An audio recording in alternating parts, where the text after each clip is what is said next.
কিভাবে সিজদা করছে পৃথিবীর অন্য কোনো মানুষ দেখছে না, সেই ব্যক্তি কিভাবে সিজদায় তাসবিহ করছে সেটা অন্য কোনো মানুষ দেখছে না, কিয়াম অবস্থায় কতক্ষণ দাঁড়িয়ে থাকছে পৃথিবীর অন্য কোনো মানুষ দেখছে না। 400 বছর ধরে যদি নিরিবিলি নিরঞ্জন জায়গায় কোনো একটা ব্যক্তি ইবাদত করে, ইবাদত করাকালীন তার হৃদয়ের মধ্যে অহংকার প্রবেশ করতে পারে না, রিয়া প্রবেশ করতে পারে না, হাম বড়াই প্রবেশ করতে পারে না, তাহলে কি বোঝা যায়? যেই ব্যক্তি একটা ছোট্ট নিরালা জায়গায় 400 বছর ইবাদত করে তার ইবাদতের সমতুল্য পৃথিবীর অন্য কোন ইবাদত গুজার বান্দার ইবাদত হতে পারে না।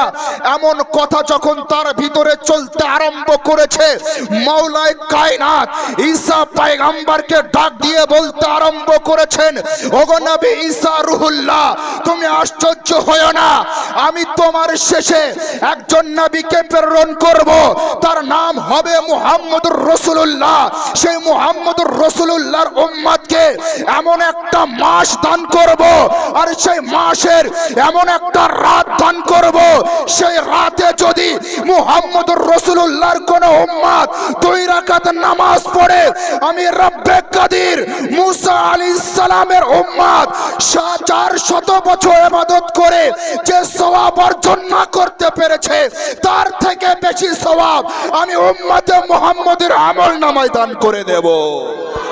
नारे तकबीर, नारे रिसालत, मसला के आला हजरत, मसला के इमाम आजम और से इमाम आजम हजरत मुफ्ती मौलाना मोहम्मद अय्यूब अली कादरी साहिब, नारे तकबीर, नारे रिसालत। আল্লাহর নবী মুসা আলাইহিস সালাম তার উম্মত ছোট্ট জায়গায়, নিরিবিলি জায়গায়, নিরঞ্জন জায়গায়, একাকী অবস্থায় 400 বছর ইবাদত করে যে সওয়াব না পেয়েছেন, উম্মতে মুহাম্মাদিকে আল্লাহ তাআলা শাবান মাসের একটি রাত দান করেছেন। সেই রাতের এক অংশে যদি কেউ 2 রাকাত নামাজ পড়ে, ওই সেই ব্যক্তি 400 বছর ইবাদত করে যে সওয়াব না পেয়েছে তার থেকে বেশি সওয়াব দান করা হবে। সেই রাতটা কোন রাত? সেই রাতটাই শাবান মাসের 15তম রাত। জোরে বলুন না সুবহানাল্লাহ। সুবহানাল্লাহ। সম্মানিত হাজিরিন, এই শাবান মাসের আরো অনেক ফজিলত রয়েছে।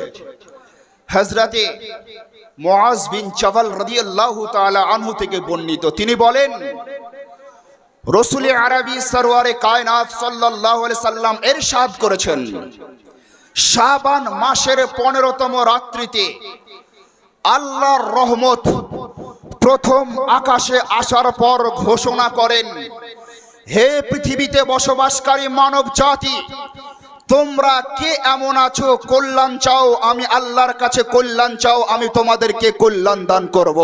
কে তোমরা গুনাহ করেছো, আমি আল্লাহর কাছে মাফ চাও, আমি আল্লাহ তোমাদের মাগফিরাত করে দেব। সম্মানিত হাজিরিন, এমন ঘোষণা সেই রাতের শুরু লগ্ন থেকে একদম সকাল পর্যন্ত হতে থাকে। তাহলে কি বোঝা গেল? শাবান মাসের 15তম রাত্রিটা একটা গুরুত্বপূর্ণ রাত, একটা ফজিলতপূর্ণ রাত, একটা রহমতপূর্ণ রাত, একটা বরকতপূর্ণ রাত। সেই বরকতপূর্ণ রাতে বরকত হাসিল তারাই করতে পারবে যাদের হৃদয়ের মধ্যে সিদ্দিকে আকবরের যে মহব্বত নবীর সাথে ছিল, সেই মহব্বতের সদকা রয়েছে। এই ফজিলতপূর্ণ রাতের ফজিলত তারাই অর্জন করতে পারবে যাদের হৃদয়ের মধ্যে ওমরে ফারুকে আজমের মহব্বত নবীর সাথে যেমন ছিল, সেই মহব্বতের সদকা হৃদয়ের মধ্যে আছে। হ্যাঁ হ্যাঁ হ্যাঁ মুসলমান, এই রাতটা এমনই একটা গুরুত্বপূর্ণ রাত, এমনই একটা ফজিলতপূর্ণ রাত। সেই রাতটার ফজিলত পেতে হলে, সেই রাতটার রহমত পেতে হলে, সেই রাতটার বরকত পেতে হলে রাসূল আযম সরওয়ারে কায়নাত সাল্লাল্লাহু আলাইহি সাল্লামকে যে সকল সাহাবায়ে কেরাম যেমন ভাবে অনুসরণ করেছেন তাদেরকে তেমন ভাবে অনুসরণ করতে হবে, তবেই তাদের ভাগ্যের মধ্যে সেই রাতের ফজিলত আল্লাহ রাব্বুল আলামিন নির্বাচন করবেন। আর যদি এমন অবস্থা হয় যে সূর্য প্রত্যেক দিন পূর্ব আকাশে প্রকাশ হয়, আর সন্ধ্যার সময় পশ্চিম আকাশে অস্তমিত যায়। যেই ব্যক্তির চোখ ল্যাপা মানে বন্ধ, ও দেখতে পাবে না, ও দেখতে পাবে না মানে অন্ধ। কথা বুঝতে পারেননি? যে অন্ধ, চোখ আছে কিন্তু চোখের দৃষ্টি নাই, ও যে দেখবে দেখার মতো ক্ষমতা নাই, সেই ব্যক্তি যদি বলে সূর্যের কোনো অস্তিত্ব নাই, সূর্য বলে কোনো জিনিস নাই, সূর্য আলো পৃথিবীতে দেয়, এটা মহা মিথ্যা কথা। তার কথা মানা যাবে? তার কথা মানা যাবে? ও তো কানা, অন্ধ, সূর্য আছে কিনা দেখতেই পারে না, উপলব্ধি করার মতো ক্ষমতাই নাই। ঠিক তেমনি বর্তমান সময়ে একটি জাতের আবির্ভাব ঘটেছে, একটি গোষ্ঠীর আবির্ভাব ঘটেছে। সেই গোষ্ঠীটির নাম হলো আহলে হাদিস। এই আহলে হাদিসের প্রচারক ও প্রসারক বাংলাদেশের আব্দুর রাজ্জাক। ঠিক তেমনি অন্ধ কানার মতো সূর্য যেমন প্রকাশ হয়, কানার বলাতে সূর্যের অস্তিত্ব হারিয়ে যায় এমনটা প্রমাণিত হয় না। ঠিক তেমনি আব্দুর রাজ্জাক বলুক, অথবা তার সন্তান আব্দুল্লাহ বলুক, অথবা মুহসিন বলুক, অথবা রাহুল বলুক, অথবা বিমল বলুক, অথবা মুমতাজুল বলুক, অথবা পেট মোটা ডাবচোর, যে কেউ বলুক না কেন যে শাবান মাসের 15তম রাত্রির কোনো অস্তিত্ব নাই, তার মানে ভাবতে হবে তাদের পেটগুলো মোটা থাকতে পারে, আগাল কাটা থাকতে পারে, নাও থাকতে পারে, কোনো গ্যারান্টি নাই। ওই অন্ধ লোকের মতো অবস্থা, যে অন্ধ লোক, তার কথায় বিশ্বাস করা যাবে না সূর্য আছে কিনা। ঠিক তেমনই তাদের বক্তব্য, মানে কোরআন হাদিসের মধ্যে আছে, সেই চোখ নাই, সেই চোখ দিয়ে দেখতে পারে না। সম্মানিত হাজিরিন, চামচুখ্যা নাম শুনেছেন? চামচুখ্যা, বাদুড়, এই সময়তে এখন খুব দেখা যাবে, শীতের সময়। ওকে দিনে আপনি দেখতে পাবেন না, দিনের বেলাতে ওই চামচুখ্যা আর বাদুড় দেখা যায় না। ওই চামচুখ্যা আর বাদুড়ের বৈশিষ্ট্য হলো ওরা দিনে দেখতে পায় না, ওরা দিনে দেখতে পায় না, রাতের অন্ধকারে চোখের দৃষ্টি খুলে যায়। হ্যাঁ, তো এই চামচুখ্যা আর বাদুড়ের হাল হলো আব্দুর রাজ্জাক আর এই মুমতাজুলের। এই চামচুখ্যা আর বাদুড়ের হাল হলো তার কাটার। সম্মানিত হাজরিন, আমরা সেই চোখ দিয়ে দেখি যেই চোখ দিয়ে আবু বকর সিদ্দিক রাদিয়াল্লাহু তাআলা আনহু রাসূল পাককে দেখেছিলেন। যদিও বা হাকিকাতে আমাদের চোখ সেই চোখ নয়, মহব্বতের চোখের সাথে তাদের চোখ, তাদের নজর মিলে। সম্মানিত হাজরিন, সামনের দিকে এগিয়ে চলুন। যেহেতু এটা শাবান মাস, আর এই মাসে 15তম রাত্রিটা খুবই গুরুত্বপূর্ণ, সেই দিকে লক্ষ্য করে এই রাতের ফজিলত সংক্রান্ত বিষয়ে সংক্ষিপ্ত আলোচনা করলাম। আমার আলোচ্য বিষয় হলো, এই মাসের আগের মাস হলো রজব মাস।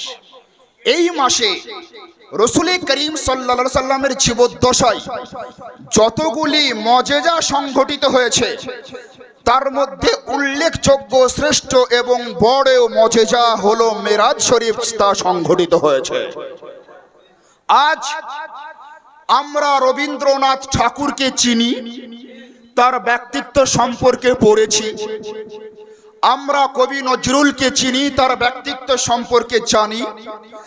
আমরা বিদ্যাসাগর সম্পর্কে জানি, তার ব্যক্তিত্ব সম্পর্কে পড়েছি।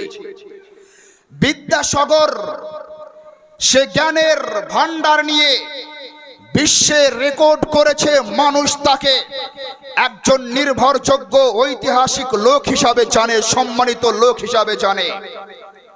তার ব্যক্তিত্ব, তার ব্যাকগ্রাউন্ড নিয়ে যদি আমরা একটু তদন্ত করি, বিদ্যাসাগর পৃথিবীর বিভিন্ন কান্ট্রি, পৃথিবীর বিভিন্ন দেশ ভ্রমণ করেছে, এটা সম্ভব হতে পারে, কিন্তু বিদ্যাসাগরের জীবনে প্রথম আকাশ পর্যন্ত পাড়ি দেওয়া সম্ভব হয়নি। প্রথম আকাশের নিচে চন্দ্র সূর্য পর্যন্ত পাড়ি দেওয়া সম্ভব হয়নি। রবীন্দ্রনাথ ঠাকুর আকাশ নিয়ে, মাটি নিয়ে, গাছ নিয়ে, পরিবেশ নিয়ে, মানুষ নিয়ে, মানুষের দেহ নিয়ে, বিভিন্ন বিষয় নিয়ে কবিতা রচনা করেছেন। তার কবিতা বিশ্বের মানুষের কাছে প্রশংসনীয়। কিন্তু রবীন্দ্রনাথ ঠাকুরের জীবনে, রবীন্দ্রনাথ ঠাকুরের ব্যাকগ্রাউন্ড যদি আমরা একটু আলগা করে দেখি, তাহলে রবীন্দ্রনাথ ঠাকুরের দ্বারাতে সম্ভব হতে পারে। ভারতবর্ষের সমস্ত স্টেটকে ভ্রমণ করেছেন, ভারতের পার্শ্ববর্তী দেশ বাংলাদেশ ভ্রমণ করেছেন, পাকিস্তান ভ্রমণ করেছেন, ইংল্যান্ড আপনার আরো অন্যান্য দেশ ভ্রমণ করেছেন, কিন্তু তার জীবদ্দশায় প্রথম আকাশে যাওয়া সম্ভব হয়নি। প্রথম আকাশের নিচে সূর্য পর্যন্ত পৌঁছানো সম্ভব হয়নি, চন্দ্র পর্যন্ত পৌঁছানো সম্ভব হয়নি, তারকা পর্যন্ত পৌঁছানো সম্ভব হয়নি। এমন করে পৃথিবীর আরো অন্যান্য ঐতিহাসিকদের জীবনী যদি আমরা উঠিয়ে দেখি, ভৌগোলিকদের জীবনী যদি উঠিয়ে দেখি, ঐতিহাসিকদের জীবনী যদি উঠিয়ে দেখি, সায়েন্স দাঁদের জীবন যদি উঠিয়ে দেখি, তাহলে তাদের দ্বারাতে কারো সম্ভব হয়েছে আপনার তারা চন্দ্র পর্যন্ত যেতে পেরেছে। চন্দ্রে যাওয়ার পরে সারাটা চন্দ্রকে ভ্রমণ করে তার মধ্যে কি আছে না আছে তা সংগ্রহ করে পৃথিবীর মানুষের সামনে উপস্থাপন করেছে। এটা তাদের দ্বারাতে সম্ভব হতে পারে, কিন্তু বিরাদারানে ইসলাম আপনার পশ্চিম থেকে পূর্ব পর্যন্ত, উত্তর থেকে দক্ষিণ পর্যন্ত, আকাশের নিচে জমিনের ওপরে কোন দেশের কোন মায়ের সন্তান আজও পর্যন্ত প্রথম আকাশ পর্যন্ত যেতে পারেনি। প্রথম আকাশের পর দ্বিতীয় আকাশ যেতে পারেনি, তৃতীয় আকাশ যেতে পারেনি, চতুর্থ আকাশ যেতে পারেনি, পঞ্চম আকাশ যেতে পারেনি, 6 নম্বর আকাশ যেতে পারেনি, 7 নম্বর আকাশ যেতে পারেনি, সিদরাতুল মুনতাহা যেতে পারেনি, কাবা কাউসাইন যেতে পারেনি, লা মাকা পর্যন্ত যেতে পারেনি। তাহলে প্রশ্ন হতে পারে যে লা মাকা পর্যন্ত পৃথিবীর কি কোন মানুষ যেতে পারেনি? জি হ্যাঁ হ্যাঁ হ্যাঁ, পৃথিবীর সাধারণ কোন মায়ের সন্তানের জন্য লা মাকা পর্যন্ত যাওয়াটা অসম্ভব, তারা কেউ যেতে পারেনি।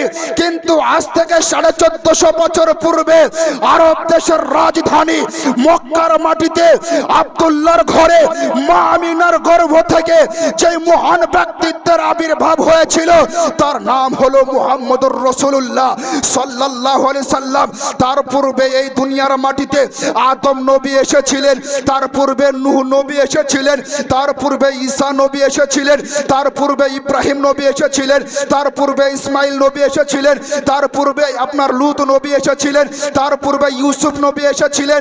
এমন করে 1,24,000 মতান্তরে 2,24,000 নবী ও রাসূল আমার নবীর আগমনের আগে দুনিয়ার মাটিতে এসেছেন। তারা সবাই এক আল্লাহর দাওয়াত দিয়েছে, হে পৃথিবীর বসবাসকারী মানুষ, তোমরা এক আল্লাহর ইবাদত করো, আল্লাহ ছাড়া দ্বিতীয় কোন মানুষের ইবাদত করিও না, মূর্তির ইবাদত করিও না, গাছের ইবাদত করিও না, চন্দ্রের ইবাদত করিও না। আদম পয়গম্বর আপনি আপনার উম্মতকে আল্লাহর ওয়াহদানিয়াতের দাওয়াত দিয়েছেন, আপনি কি আল্লাহকে দেখেছেন? অ্যানসার আসবে নো, আমি আল্লাহকে দেখিনি। ও নবী মুসা পয়গম্বর আপনি আপনার উম্মতকে এক আল্লাহর ওয়াহদানিয়াতের দাওয়াত দিয়েছেন, এক আল্লাহর ইবাদত করার দাওয়াত দিয়েছেন, আপনি কি আল্লাহকে দেখেছেন? বলবেন না, আমি আল্লাহকে দেখিনি। ঈসা পয়গম্বর আল্লাহকে আপনি কি দর্শন করেছেন? বলবেন না, আমি আল্লাহকে দর্শন করিনি। মুসা পয়গম্বর আল্লাহকে দর্শন করেননি। ইব্রাহিম পয়গম্বরকে যদি জিজ্ঞাসা করা হয়, আপনি নমরুদের সাথে প্রতিবাদ করেছেন, প্রতিরোধ করেছেন, সংঘর্ষ করেছেন, তার আপনি হামলার শিকার হয়েছেন, তার সাথে যুদ্ধ জিহাদ করেছেন। ওগো আল্লাহর নবী ইব্রাহিম পয়গম্বর আপনি এক আল্লাহর ওয়াহদানিয়াতের দাওয়াত দিয়েছেন, আপনি কি আল্লাহকে দিদার করতে পেরেছেন? আল্লাহর নবী ইব্রাহিম বলবেন না না না, আমি আল্লাহকে দিদার করতে পারিনি, আমি আল্লাহর সঙ্গে সাক্ষাৎ করতে পারিনি, আমি আল্লাহকে দেখতে পারিনি। এমন করে প্রত্যেকটা নবী ও রাসূলের দরবারে যাওয়ার পরে প্রত্যেকটা নবী ও রাসূলের অ্যানসার হলো নো, আমরা আল্লাহকে দেখতে পাইনি। আমি সর্বশেষ মুহাম্মদুর রাসূলুল্লাহর পবিত্র দরবারে যাওয়ার পরে বললাম, হাবিব আপনি কি আল্লাহকে দেখেছেন? বলে হ্যাঁ হ্যাঁ হ্যাঁ, আমি আল্লাহকে আমার চামড়ার চোখে দেখেছি। তাহলে কি বোঝা গেল? যা পৃথিবীর কোন মানুষ দেখতে পারে না তা মুহাম্মদুর রাসূলুল্লাহ দেখতে পারেন। এই জন্য ইমাম আহমদ রাজা খাঁ ফাজিলে বেরলভী বলেছেন, করেছেন, কাবে কে বদরুদ্দুজা তুম পে করোড়ো দরুদ, কাবে কে বদরুদ্দুজা तुम पे करोड़ों दरूद, तैयबा के शम्सुद्दुहा तुम पे करोड़ों दरूद, और कोई गायब किया तुमसे निहा हो भला, जब ना खुदा ही छुपा तुम पे करोड़ों दरूद। आला हजरत বলছেন যে রাসূল করিম সরওয়ারে কায়নাত সাল্লাল্লাহু আলাইহি সাল্লামের পবিত্র দৃষ্টিতে আর কি গায়েব থাকতে পারে? সব থেকে বড় গায়েব তো আল্লাহ, যাকে দেখা যায় না। আমার হাবিব তো আল্লাহকেই দেখে নিয়েছেন, জোরে বলুন না সুবহানাল্লাহ। সম্মানিত হাজরিন, আমার রসুল সরওয়ারে কায়নাত ফখরে মওজুদাত নবী মুহাম্মদুর রাসূলুল্লাহ সাল্লাল্লাহু আলাইহি সাল্লাম এই গত রজব মাসের 27 তারিখ যেই দিনটা ছিল, এই দিনে আজ থেকে 1450 বছর পূর্বে মক্কা শরীফ থেকে বাইতুল মুকাদ্দাস পর্যন্ত ভ্রমণ করেছিলেন। বাইতুল মুকাদ্দাস থেকে প্রথম আকাশ ভ্রমণ করেছিলেন, প্রথম আকাশ থেকে দ্বিতীয় আকাশ ভ্রমণ করেছিলেন, সপ্তম আকাশকে অতিক্রম করে লা মাকা পর্যন্ত পৌঁছে রবের দিদার লাভ করে রবের পক্ষ থেকে দুনিয়ার মাটিতে আসার সময় 50 ওয়াক্তের নামাজ উপহার নিয়ে আসছিলেন। আল্লাহর নবী মুহাম্মদ আরবি সাল্লাল্লাহু আলাইহি সাল্লাম যখন রবের দরবার থেকে 50 ওয়াক্তের নামাজ নিয়ে দুনিয়ার মাটিতে অবতরণ করার জন্য রবের দরবার থেকে ভ্রমণ শুরু করেছেন, আপনার 6 নম্বর আকাশে আল্লাহর নবী মুসা আলাইহিস সালামের সঙ্গে সাক্ষাৎ হয়েছিল। আল্লাহর নবী মুসা আলাইহিস সালাম বলেছিলেন, ইয়া রাসূলুল্লাহ, ইয়া হাবিবাল্লাহ, আপনি তো রবকে দর্শন করলেন, আপনি তো আল্লাহর সঙ্গে কথা বললেন, আপনি তো আল্লাহর দিদার লাভ করলেন। ওগো আল্লাহর নবী মুহাম্মদ আরবি সাল্লাল্লাহু আলাইহি সাল্লাম, আপনি আল্লাহর দরবারে মেহমান হয়ে গিয়েছিলেন, আল্লাহর দরবারে গেস্ট হয়ে গিয়েছিলেন, আল্লাহর দরবারে অতিথি হয়ে গিয়েছিলেন। ওগো আল্লাহর নবী মুহাম্মদ আরবি সাল্লাল্লাহু আলাইহি সাল্লাম, আল্লাহ আপনাকে দুনিয়ার মাটিতে ফেরার জন্য কি দান করেছেন, কি উপহার দিয়েছেন? আল্লাহর নবী দো জাহানের বাদশা সরওয়ারে কায়নাত সাল্লাল্লাহু আলাইহি সাল্লাম হযরতে মুসা আলাইহিস সালামকে বলেছিলেন, রব্বে কাদির, আমি মুস্তাফার উপরে খুশি হয়ে আমার উম্মতের জন্য 50 ওয়াক্তের নামাজ দান করেছেন। আল্লাহর নবী মুসা আলাইহিস সালাম বলেছিলেন, ইয়া রাসূলুল্লাহ, ইয়া হাবিবাল্লাহ, আপনার উম্মত 50 ওয়াক্তের নামাজ আদায় করতে পারবে না, আপনি রবের দরবারে ফিরে যান, কিছুটা কম করিয়ে আনুন। আল্লাহর নবী মুহাম্মদ আরবি সাল্লাল্লাহু আলাইহি সাল্লাম রবের দরবারে পুনরায় ফিরে যান, বলে, মাওলা, আমার উম্মত 50 ওয়াক্ত নামাজ পড়ার ক্ষমতা রাখে না, আপনি কিছুটা কম করিয়ে দিন। রব্বে কাদির 5 ওয়াক্তের নামাজকে মাইনাস করে দিলেন, 5 ওয়াক্তের নামাজকে কম করিয়ে দিলেন। 45 ওয়াক্তের নামাজ নিয়ে আবার দুনিয়ার মাটিতে অবতরণ করার উদ্দেশ্যে ভ্রমণ শুরু করেছেন।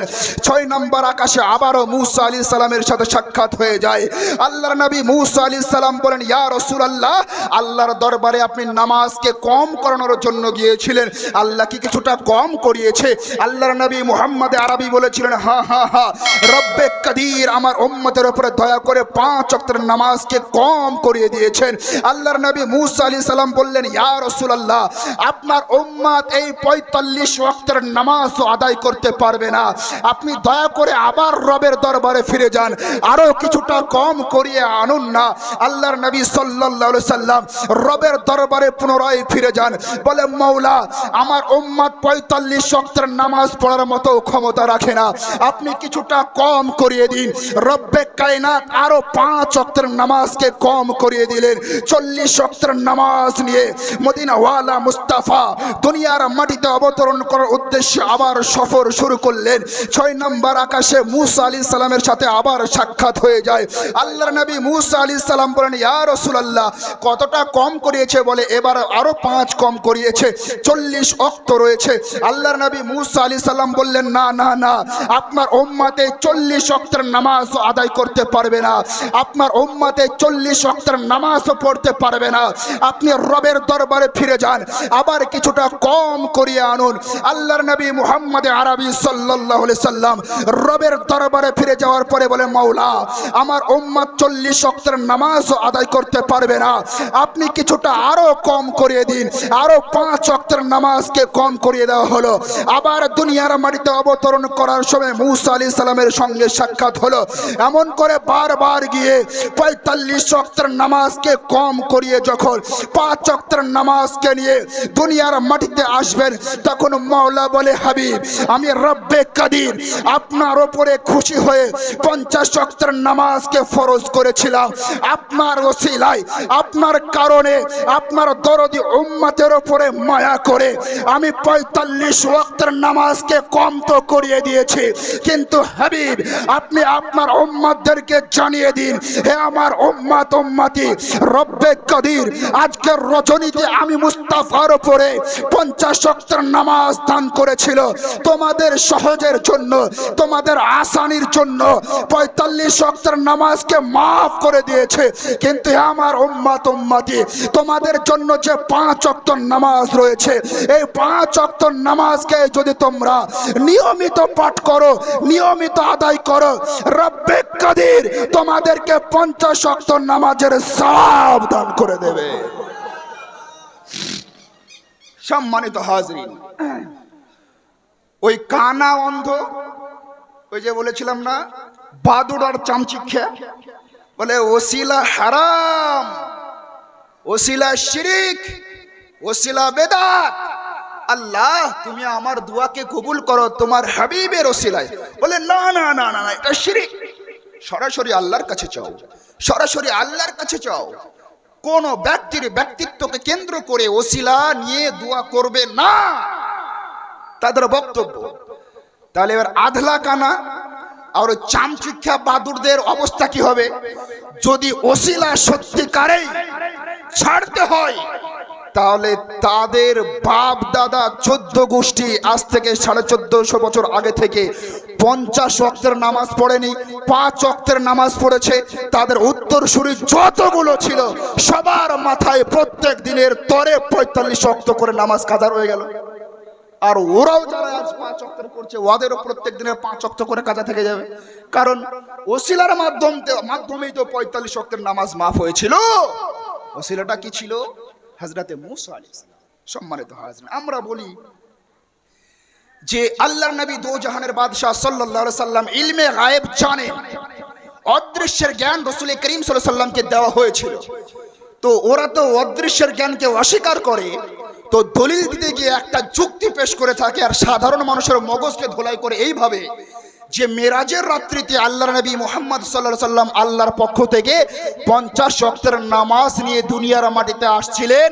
তো নবী যদি ইলমে গায়েব জানতেন, তাহলে আগে বুঝতে পারলেন না যে তার উম্মত 50 ওয়াক্তের নামাজ আদায় করতে পারবে না? এইভাবে নবীর শানে প্রশ্ন খাড়া করে দেয়, দিয়ে মুসা আলাইহিস সালামের মাধ্যমটাকে কেন্দ্র করে। সম্মানিত হাজরিন, যদি এমন প্রশ্ন খাড়া করে তাহলে ও ফাঁসবে, ফাঁসার পরে জাহান্নামে হবে, মুশরিক হবে, বড় ধরনের কাফের হবে। বলে কেন? আল্লাহ কি জানতেন না যে আমার নবী মুহাম্মদ তার উম্মত 50 ওয়াক্তের নামাজ আদায় করতে পারবে না? আল্লাহর শানে এমন প্রশ্ন দাঁড়িয়ে যায় না? সম্মানিত হাজরিন, এদেরকে বলা হয় আধলা কানা। কি কানা বলা হয়? আধলা কানা। তো আধলা কানাদের অবস্থা এমন হয়েছে যে এরা আপনার ছলে বলে কৌশলে, লজিক দিয়ে, উদাহরণ দিয়ে যে কোনো মানুষের যে কোনো মুহূর্তে ঈমানকে নষ্ট করতে আরম্ভ করেছে। সম্মানিত হাজরিন, আল্লাহর নবী দো জাহানের বাদশাহ সাল্লাল্লাহু আলাইহি সাল্লাম আজ থেকে 1450 বছর আগে পবিত্র জবানে বলে দিয়েছেন কিয়ামত সংঘটিত হবে। কিয়ামত হওয়ার পূর্বে কিছু কিয়ামতের নিশানি প্রকাশ হবে, কিছু কিয়ামতের আলামত প্রকাশ হবে। তা এমন যে ঈমানদার সকালে থাকবে, সন্ধ্যার সময় বেঈমান হয়ে যাবে। সন্ধ্যার সময় ঈমানদার আর সকালবেলাতে কি হবে? বেঈমান, ঈমান হারা। সম্মানিত হাজরিন, সে সমস্ত লক্ষণগুলো প্রকাশ হতে আরম্ভ করেছে। আমাদের হৃদয়ের সর্বোচ্চ জায়গায় মুহাম্মদ আরবি সাল্লাল্লাহু আলাইহি সাল্লামকে স্থান দিয়ে মহব্বত করতে হবে। তার কারণ তার মহব্বত হলো ঈমানের জান, ঈমানের মূল। তার মহব্বত যদি না থাকে কোনো কিছুই কাজ করবে না। আপনারা জানেন ইসলাম জগতের দ্বিতীয় খলিফা ওমরে ফারুক আযম রাদিয়াল্লাহু তাআলা আনহু, তিনি একটা সময় কোরআনের বিরুদ্ধে প্রতিবাদ করতেন, কোরআনের বিরুদ্ধে প্রতিরোধ গড়ে তুলতেন, ইসলামের বিরুদ্ধে সমাবেশ করতেন। রাসূল আযম সাল্লাল্লাহু আলাইহি সাল্লামকে হত্যা করার ব্যাপক বড় ষড়যন্ত্র করেছিল।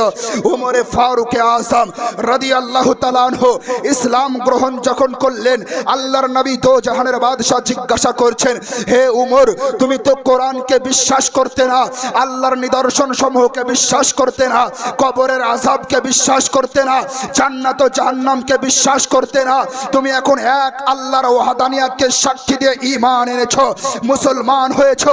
হে উমর, তুমি পৃথিবীর মাটিতে সবথেকে বেশি কাকে মহব্বত করো? আল্লাহর নবীর সাহাবী উমরে ফারুক আযম বলেছিলেন, ইয়া রাসূলুল্লাহ, ইয়া হাবিবাল্লাহ, এই পৃথিবীর জমিনে যদি আমি সবথেকে বেশি মহব্বত কোনো বস্তুকে করি, সেটা হলো আমার নফস, আমার জান। আমি আমাকে সবথেকে বেশি মহব্বত করি, তারপরে আপনাকে মহব্বত করি। আল্লাহর নবী দো জাহানের বাদশাহ বলেছিলেন, উমর, তুমি ইসলাম গ্রহণ করেছো ঠিক আছে, তুমি মুসলমান হয়েছো ঠিক আছে, তুমি এখনো পূর্ণ মুমিন হতে পারোনি। ওমরে ফারুক আযম রাদিয়াল্লাহু তাআলা আনহুর দুই চোখ দিয়ে অশ্রু বয়ে যায়, বলে, ইয়া রাসূলুল্লাহ, ইয়া হাবিবাল্লাহ, আমি ইসলামের শত্রু ছিলাম, ইসলামের দুশমন ছিলাম, কোরআনের বিরুদ্ধে বক্তব্য দিতাম, আপনাকে হত্যা করার প্রচেষ্টা করেছিলাম। ইয়া রাসূলুল্লাহ, আমি এক আল্লাহকে বিশ্বাস করেছি, এখনো আমি পূর্ণ মুমিন হতে পারিনি। পূর্ণ মুমিন হওয়ার জন্য আমাকে কি করতে হবে? আল্লাহর নবী দো জাহানের বাদশা বলেছিলেন, ওমর, তুমি যদি পূর্ণ মুমিন হতে চাও, তুমি যে পৃথিবীর মধ্যে সবথেকে তোমার নফসকে মহব্বত করো, তোমার জীবন অপেক্ষা আমি মুহাম্মদুর রাসূলুল্লাহকে মহব্বত করতে হবে, তবেই তুমি পূর্ণ মুমিন হতে পারবে। তাহলে কি বোঝা গেল? আল্লাহকে বিশ্বাস করার পর মুমিন হওয়া যায়, নবীকে বিশ্বাস করার পর মুমিন হওয়া যায়, জান্নাত ও জাহান্নামকে বিশ্বাস করার